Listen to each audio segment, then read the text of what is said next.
Algumas pessoas muito caras ao meu convívio partiram para o plano espiritual. Eu passei uns 16 anos em um tipo de luto. A Rádio Boa Nova e a TV Mundo Maior, elas são aquela companhia da qual você precisa e que te leva para a frente e te põe para cima nos momentos em que você procura respostas. Perceba essa necessidade de renovação.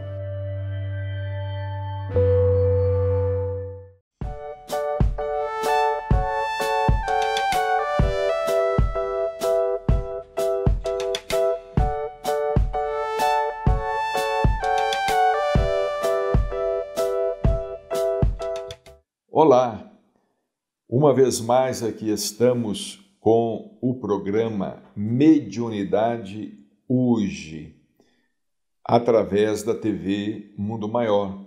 Como sempre, o nosso carinhoso abraço, as nossas vibrações de saúde, paz e alegria a todos aqueles que nos acompanham e prestigiam com a sua audiência. Em nosso programa de hoje, gostaríamos de dar destaque a uma obra recentemente lançada há uma semana pela editora Lepe de Uberaba, Chico Xavier e Carlos Bacelli, Amizade e Parceria. Neste livro, nós publicamos trechos, parágrafos inteiros das cartas que Chico Xavier, durante vários anos, nos endereçou, a mim e a Márcia, minha esposa. São textos inéditos. Chico nos escrevia semanalmente. Imaginemos uma correspondência de quase 10 anos. Ele nos escrevia semanalmente. Chegamos a publicar alguns trechos de suas cartas em alguns outros livros e mesmo na imprensa espírita. Mas alguns trechos muito pessoais, muito particulares, evitamos, até o momento, dar publicidade. No entanto, agora estamos dando publicidade, já passados tantos anos da desencarnação de Chico Xavier, 2002, 18 anos da desencarnação de Chico Xavier, deliberamos dar publicidade a esta correspondência, a alguns trechos importantes, nos quais ele se refere a diversos assuntos: família, mediunidade, vida, reencarnação, os seus problemas de saúde. É um livro que não deixa de ser, sob certo aspecto, um livro também autobiográfico, em que Chico Xavier, quando nos escrevia, muitas vezes falava a respeito de seu precário estado de saúde, de suas lutas para continuar participando das reuniões mediúnicas no grupo espírita da prece. Muitas vezes ele ia para o grupo espírita da prece quase sem condições, e lá permanecia até altas horas da madrugada, Até altas horas da madrugada, atendendo, psicografando. Chegava, muitas vezes, praticamente escorado, apoiado, levado pelos amigos, tomava assento à mesa e começava a trabalhar. Ele sempre nos escrevia às quartas-feiras. Nós escrevíamos a ele às segundas-feiras. E às quartas-feiras ele nos respondia, sempre pelos correios ou então através da generosidade de um amigo comum, o Iker Batista, que era presidente do Grupo Espírita da Prece, que nos entregava pessoalmente a correspondência em nossa casa ou então em nosso local de trabalho, na sede dos Correios e Telégrafos em Uberaba, onde trabalhamos durante aproximadamente 25 anos na condição de cirurgião dentista. Para que nós tenhamos uma ideia do conteúdo deste livro e também das lutas de Chico Xavier, da consideração que ele tinha para conosco, para comigo, para com a Márcia, para com a família da Márcia, nós vamos ler alguns trechos, por exemplo, da carta que ele nos escreveu no dia 2 de julho de 1986. Gratidão a Jesus. E como somos gratos a Jesus por permitir-nos estar acordados para a busca de alimentos que sustentarão a vida. Essas considerações me vêm à lembrança ante as lutas que estamos atravessando. Diga você e a Márcia que parece estarmos em serviço sob uma chuva de granizos. As lutas eram muitas, nas reuniões ali no Grupo Espírita da Prece, dentro do movimento espírita, a luta para perseverar, cumprir com o dever, dificuldades a serem vencidas. Então ele escreve com beleza: digo a você e a Márcia que parece estarmos em serviço sob uma chuva de granizos, mas tudo se transformará em bênção de Jesus. O teste é forte, porque temos companheiros de pouca resistência. No entanto, peçamos a Jesus por eles, para que se mantenham firmes e calmos, sem complicar os problemas. Muitas vezes, alguns companheiros davam sinal de fraqueza ou de pequena resistência, criando embaraços, mas a tarefa continuava sob uma chuva de granizos, quer dizer, sob uma chuva de pedras, mas a tarefa continuava. Adiante, ele nos escreve uma outra carta de 9 de julho de 1986. Um dia após ele completar aniversário de mediunidade. 8 de julho, ele nos escreveu no dia 9 de julho de 1986. Mãos trêmulas. Enquanto escrevo, estou de mãos trêmulas, em vista do ar gelado em movimento.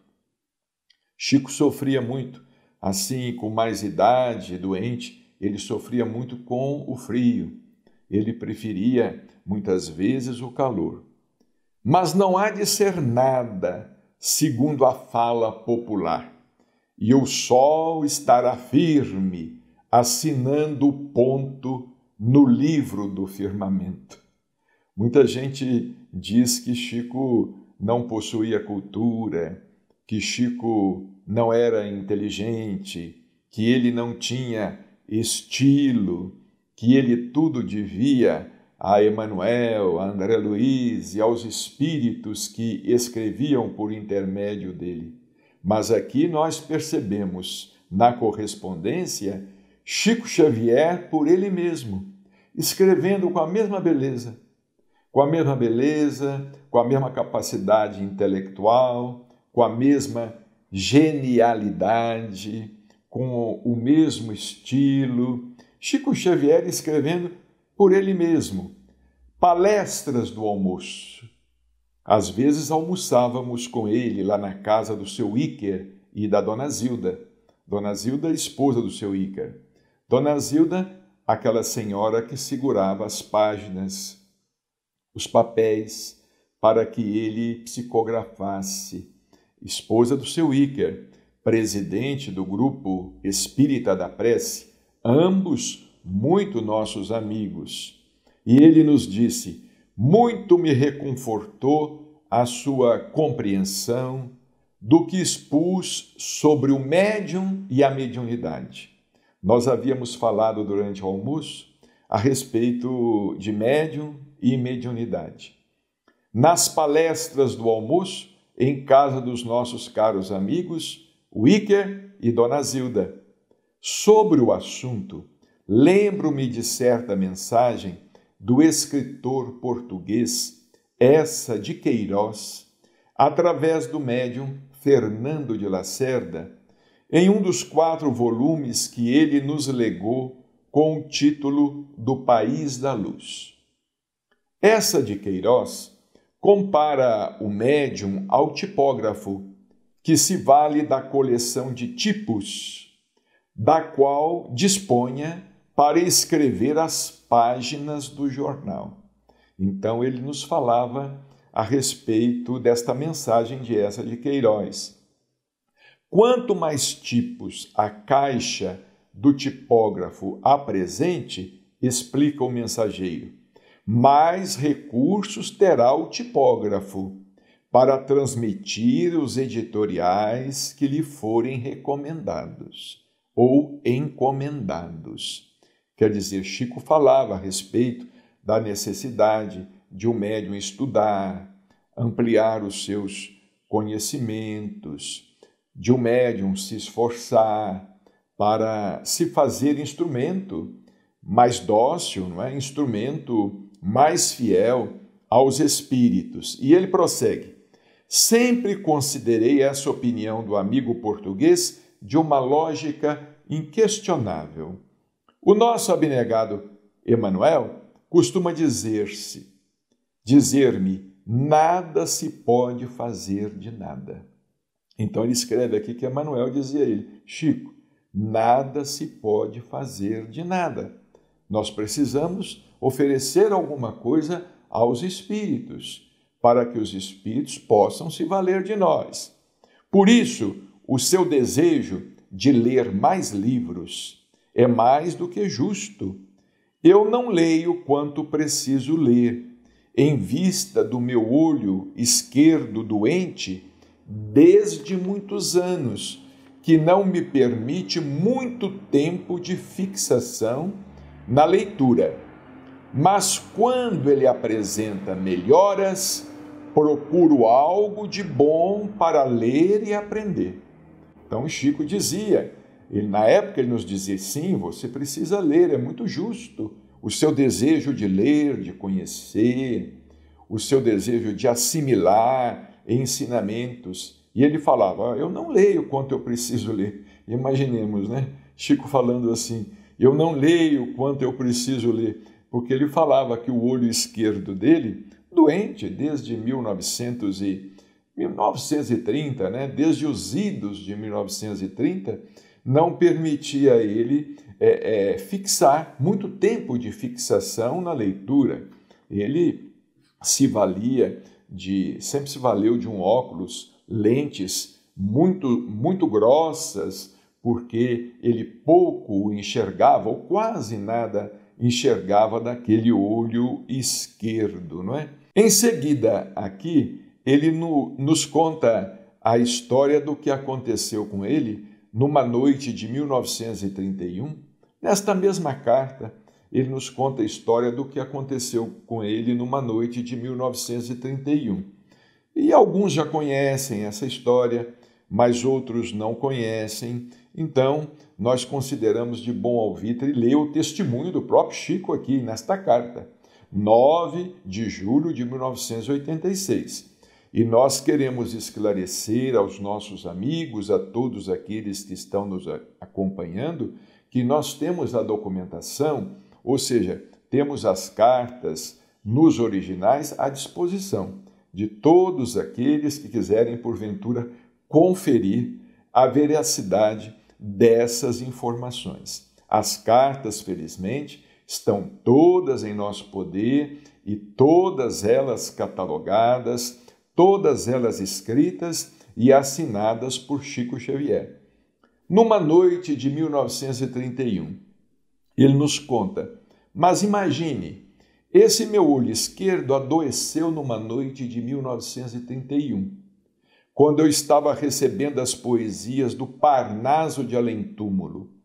E Emmanuel havia chegado recentemente à minha vida mediúnica. Havia acabado de receber uma poesia do vate fluminense Cassimiro de Abreu.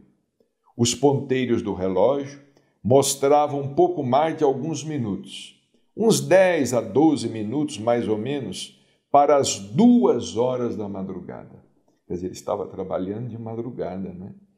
Eu estava a sós na sala maior da casa em que morávamos, quando senti que meu olho esquerdo parecia incomodado por alguns fragmentos de areia.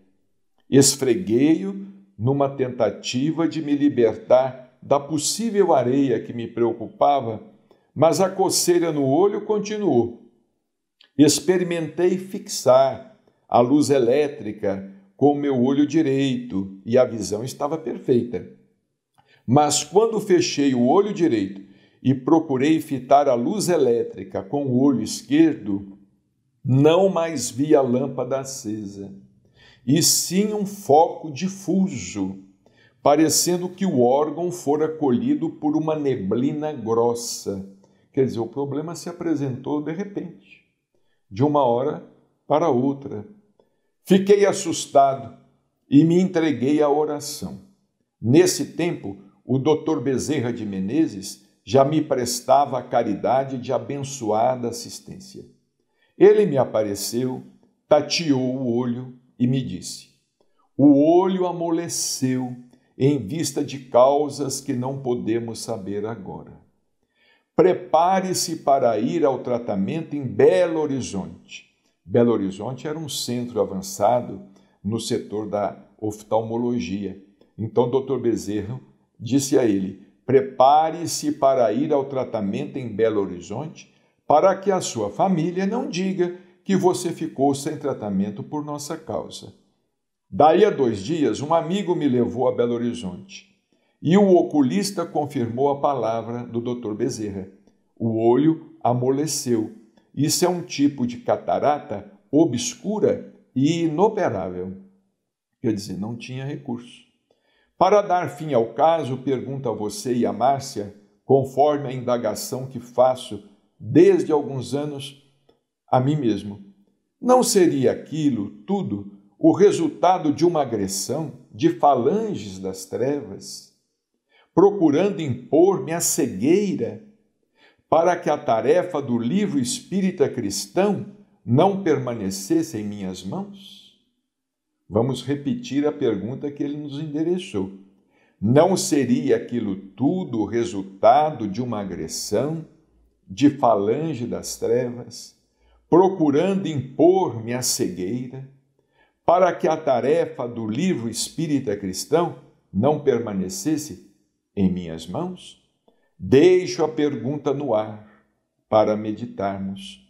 O que sei é que há quase 55 anos devo medicar diariamente o olho doente com o colírio à base de cortisona e clorafenicol, cujas doses nas crises os médicos que me tratam determinam. Mas tudo está bem e conto isso a vocês dois para nossos estudos. Vejamos que depoimento interessante, não é? De uma hora para outra, ele estava ainda trabalhando no livro Parnaso de Além-Túmulo, que seria o primeiro, né?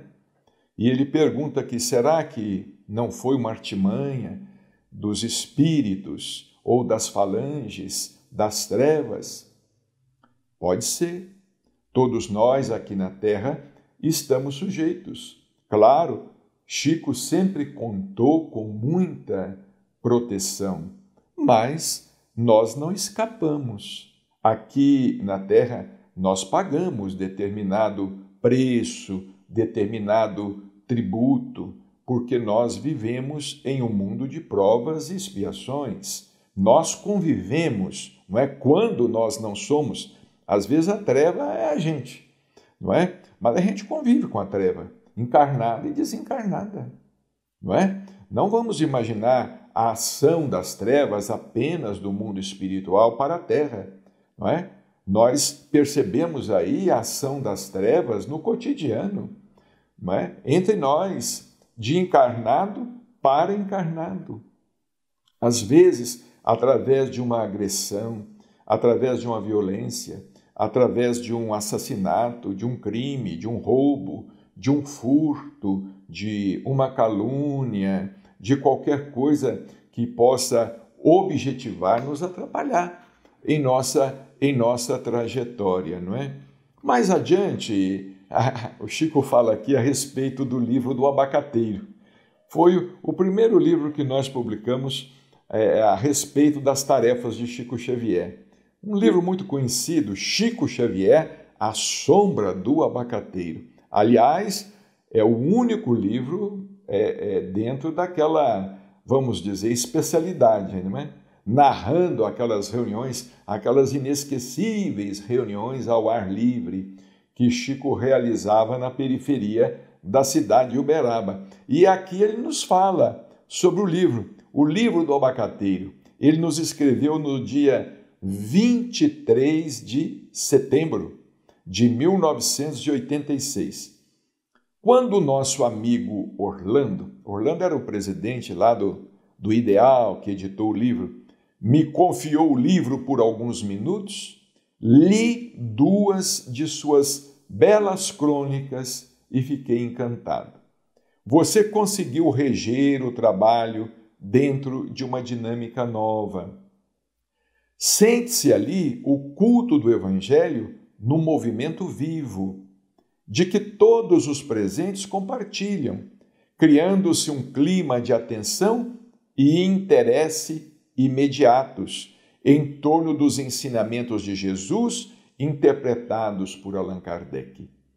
Compreende-se que as palavras do Divino Mestre estão sendo doadas diretamente nos assuntos lembrados por ele a todo o povo, sem necessidade de intermediários e intérpretes. Fiquei ligado ao livro de imediato e aguardo a chegada dele com muita alegria. Ele havia visto apenas o chamado boneco do livro, né? O livro estava para chegar, estava para ser lançado.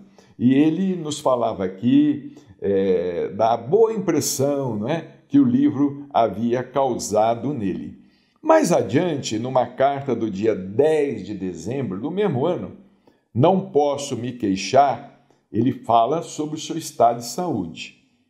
Os efeitos da gripe se faziam tão fortes sobre mim que tive dificuldade de comparecer à reunião.